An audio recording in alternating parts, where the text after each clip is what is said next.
มีจัดปานตีกัดเย็นเสื้อสาลุยกะทะเจ้าปอศีลธรรมครูวาบุญจุ่มถ่อมตั้งในค้าจ่องปีน้องๆเฮาเนาจุ่มกวนหลีของเฮากูก็เสียหางหลี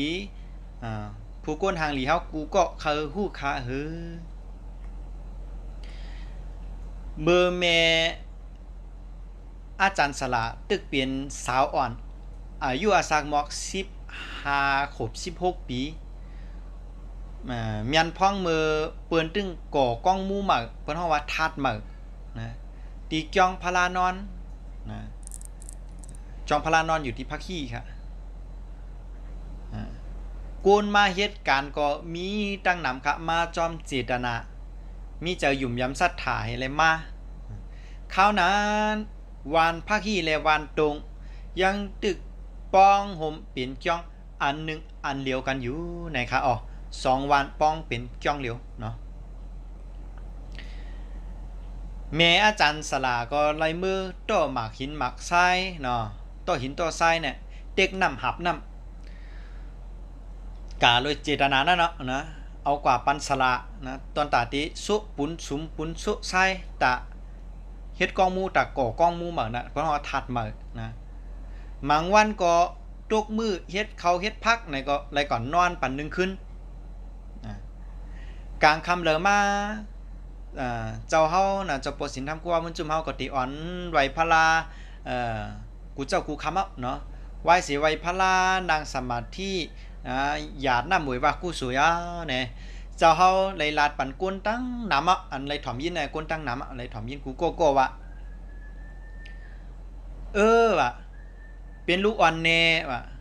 ลูกอ่อนยิงลูกอ่อนใจวะปนเมสูไม่เจอจอมวะ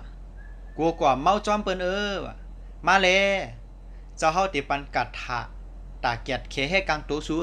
เนี่ยว่าเนาะกูจับอีสังเปิ้นก็เฮบเป่าสาเขามุ่นเขาป้องกับปันนั่นเป็นกับหลูนำนะลูกเขามุ่นเขาป้อง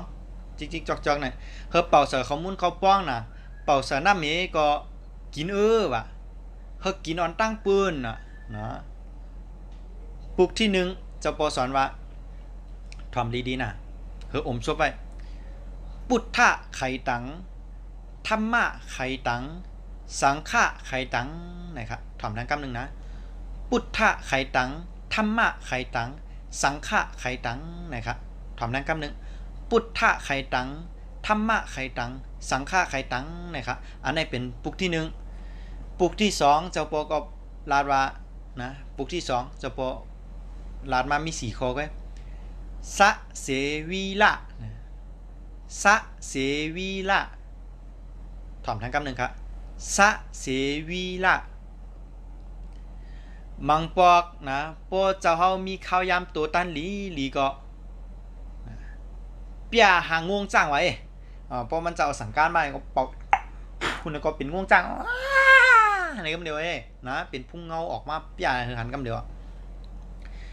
มังปอกก็เปียหางเสือมันจะตบปั๊บนี่ก็คุณก็สู้ในมาไหนก็มีครับว่าเป็นหางเงาเสียงเป็นเสียงว่านะเป็นเสียงฮือเป็นพุ่งเสียงฮือไว้ว่าอันนี้เมเฮาตาหันตัวทั่วไปกวนดังน้ำอาหารอันน้ำเต็มจะปก้นน้ำจะปมเปียก้นป้นน้ำจะปมเปียเนี่ยก็เมเฮามาไข่เนี่ยอาจารย์สลาเนาะมือก็เล็กก็ไข่ก็อย่าก็ไข่ปอก้นน้ำปอมีน้ำในเจ้าเขาจ่องก็เฮ็ดเนี่ยครับลองเมียวเนี่ยนะอาจารย์สลานะยามเอากระถาเจ้าโป2 โหเนี่ยกว่าจอยกูนและหันนำตอนพรดีมาเยาตั้งนำตั้งหลายเตี้ยๆว่าในค่ะอ๋อถ่อมด้วยจอมกันข่าวมีสั่งหลายๆเบิงหลวงในมีอยู่7 ข้อตีขอดยอดมาอะไรนะ1เพื่อเขาผีเขาเพื่อสุ่มผีอ้ำปลายกว่าหายหลายเมี่ยง2เพื่อสุ่มผีทั้งเนื้อหนังพิษเปิงเจอสั่นๆไว้เนี่ย3จับอาจุนเตออาตัดญาเปิ้นเฮ็ดเสื